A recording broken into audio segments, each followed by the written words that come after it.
pour la première fois un clone d'animal adulte, une brebis. Et maintenant, écoutez Yuri Gagarin. C'est le premier jour de l'Euro. Europe 1.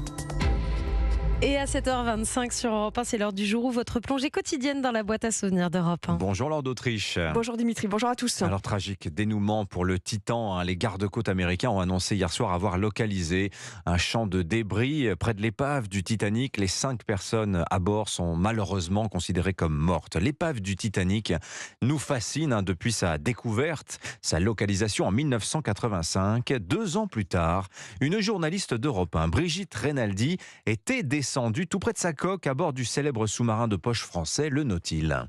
Oui, le Nautile est un sous-marin de poche qui fait 8 mètres de long. En juillet 87, il descend à 3800 mètres de profondeur avec à son bord la journaliste d'Europe 1 Brigitte Reynaldi. Un long voyage déjà depuis l'archipel de Saint-Pierre-et-Miquelon. 32 heures de navigation au départ de Saint-Pierre. Voilà ce qu'il faut pour arriver jusqu'au site au-dessus de l'épave. Et à partir de 100 mètres sous l'eau, c'est le noir complet, raconte à l'époque le commandant Rovarch.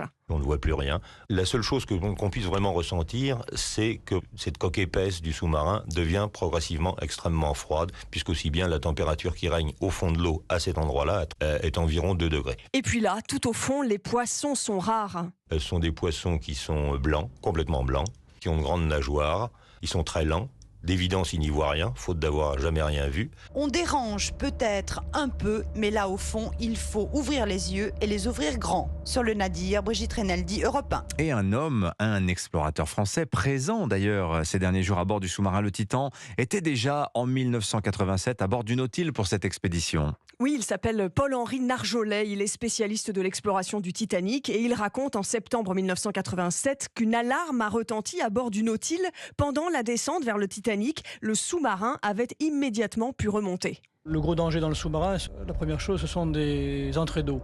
Donc dès qu'il y a une entrée d'eau quelque part, il y a un voyant qui s'éclaire et une alarme qui sonne dans le sous-marin. Enfin, s'il y avait une entrée d'eau très importante dans le sous-marin et que le sous-marin devait être évacué à l'arrivée en surface, on a des sangles, on met des zodiacs à l'eau pour pouvoir sangler le sous-marin, le récupérer et récupérer l'équipage en toute sécurité.